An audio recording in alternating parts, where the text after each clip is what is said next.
Hey guys, gals, and non-binary pals, it's your boy bringing this big old dump truck back to your screen. We're going to be discussing HBO Max and DC's Titans, the good, the great, and the extremely cringe. The Teen Titans live-action drama has been one of the most darker shows to come out of DC live-action, as it reimagined the beloved franchise in its original launch in 2018 on DC's original streaming platform.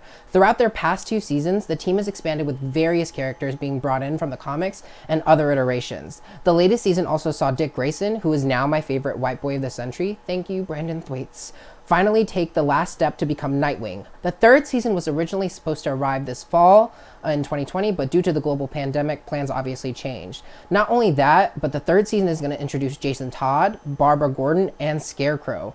The team also will relocate as they're leaving San Francisco's Titans Towers for Gotham City.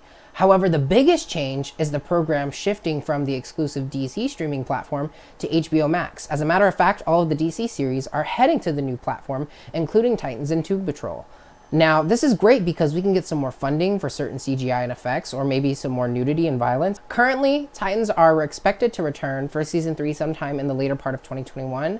Filming and production started around October of 2020 and wrapped around December 2020.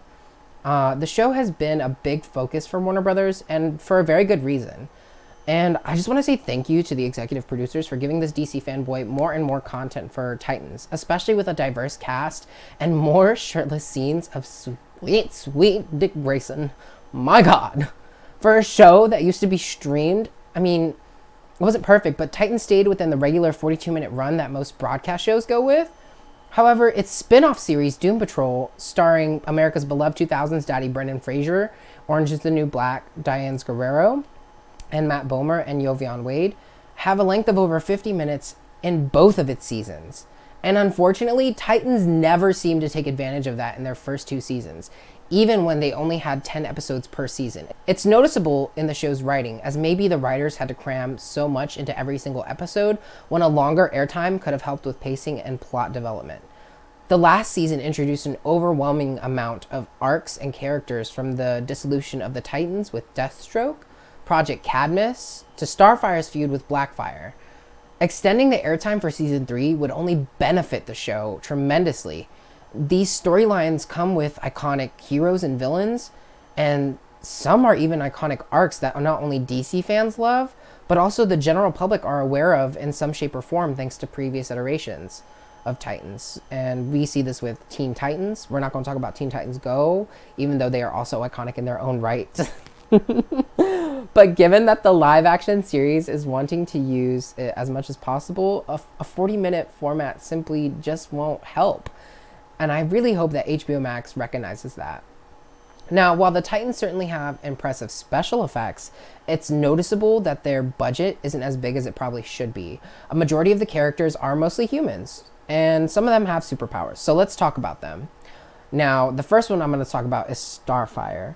Y'all done dragged Starfire in the first few seasons of DC's release of Titans. And if you weren't a diehard fan of either Starfire or DC Comics, you probably didn't hear all of this.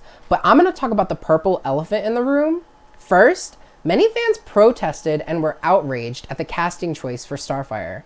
Like, y'all really didn't like that my girl was cast with a beautiful, stunning, radiant, and effervescent black woman, Anna Diop. And I mean, if anyone can bring forth what it feels like to be different in a society and not heard or understood, surely it would be a black woman, as often they are the most underrepresented, most ignored, and most likely to be trifled with. And honestly, the show kind of touches on this, but not as much as I would have hoped for. Regardless, Starfire's casting with Anna Diop fit her perfectly, especially with the writing. Whoever wrote the adaptation for Titans, I could literally kiss you, because you're doing everything right that DC couldn't get right in most of the live action movies. The characters are complex, it's dark, but it's also fun too. It's just like the comics and the animated movies, which I love. And honestly, I could talk about the writing forever, but we're gonna go back to my girl Starfire. Y'all done dragged this woman for wearing this scandalous outfit because it wasn't directly related to her super suit. Like, what? If you actually watch the show, her outfit makes sense. Well, kind of. But it also plays into some of the script writing. So I feel like the costume designer or designers in the first season wanted to go along with the writers and directors' visions, and it worked out great, at least for this nerd. I thought it was cohesive and it answered the main questions because let's be real, DC has these moments where they just kind of expect you to believe that these aliens and heroes just have cash money like Batman to drop on new suits and armor. That's basically everything proof. And in Titans, they kind of ground it and keep it real. In Titans, they not only explain the Robins' armor, you heard me right, Robins plural, but they also give us some great character development in the process too, with special guest appearances by Hawk and Dove, Donna Troy, aka Wonder Girl. However, that's not to say that everything is perfect. They nerfed a lot of things in Titans, and one of them being Raven, aka Rachel Roth herself. She supposedly got enough power to destroy worlds, but they didn't give us anything relating to the 400-day trials or her real awakening as Raven. The first season became known for teasing Trigon, who is her father, as their first villain. And it was really good because it was probably to expand on Rachel's uncontrollable powers and bring forth a reason for a Titans reunion. However, Titans only showed him in his human form in the final episodes of season 1. And it wasn't until season 2, in the premiere, that we get to see Trigon transform in his comic accurate form, only to be defeated moments later by Raven with like a huge black cloud. But that probably had to do with budget restrictions. But let's talk about this. I loved the Teen Titans Trigon because he was scary AF. But he was also grounded in terms of humanistic looks with a touch of demon and alien mix. However, Titans doesn't give us this, honey. I do not know what they were thinking, truly. It's mental illness, love. He literally looked like a rejected demonoid, Mr. Tumnus version of Steppenwolf from the Justice League live-action movie. But unlike James McAvoy's lovely portrayal of a satyr figure like Pan, this Trigon leaves much to be desired. I don't quite understand the need for so much CGI. It's like they truly wasted the budget on such horrible CGI when special effects and some CGI could have been used to create a reddish appearance similar to Hellboy. Honestly, I'm really upset that most movie productions and television sets are transitioning away from makeup and prosthetics when they add to the quality and overall value of the film or series, as it makes an impression on the viewer and it makes the audience crave for more. And a prime example of this being the Alien franchise. But that's neither here nor there. We're talking about Titans and what they lack in giving us a proper Trigon and a proper Trigon and Raven fight. Now, what they lack, they do make up for in character development and crossovers. Specifically, we're going to be discussing the introduction of Beast Boy, or as I would like to call him, Gar the One-Hit Wonder. Now, you might be asking yourself, Chris, why are you referring to one of your favorite characters as a one-hit wonder?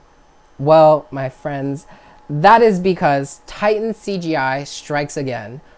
Beast Boy, who's one of the Titans' most underutilized characters, has shown his full potential when given the opportunity. His superpower is being able to shapeshift into any animal, but so far in the series, he has only changed into a handful of them.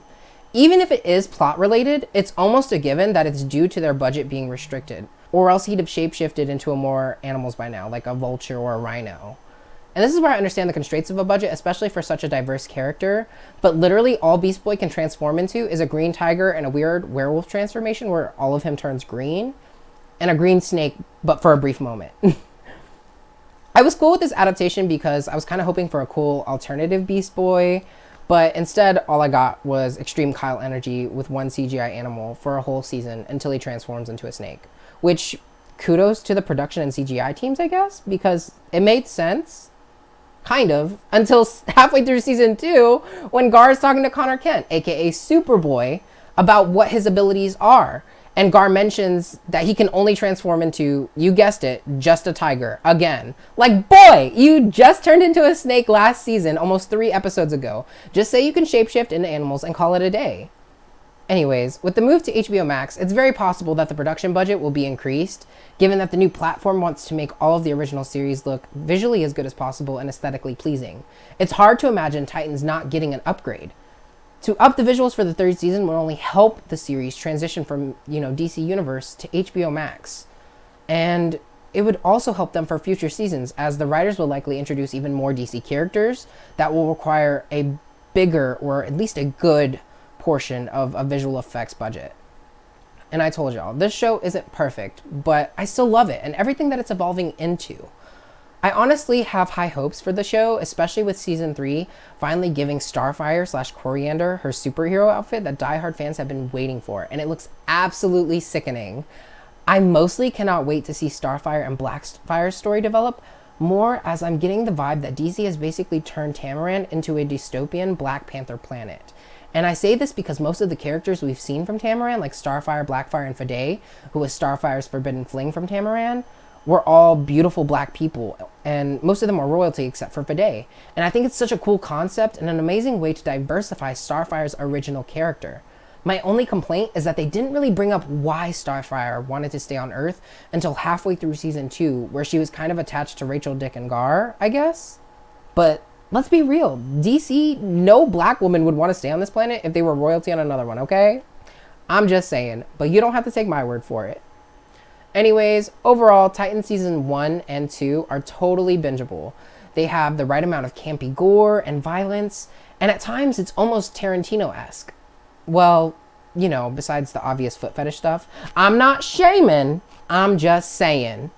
But other than that, it's positively refreshing. I can't wait to see more about Red Hood, Hawk and Dove, Wonder Girl and Donna Troy, because girl, that cliffhanger on Season 2, But I'm mostly excited to see Dick Grayson take up the mantle of Nightwing, and you can definitely expect my review of Season 3 as soon as it drops. This was Chris, aka Straight Cheeks for AGN. Tune in next time. Okay, bye.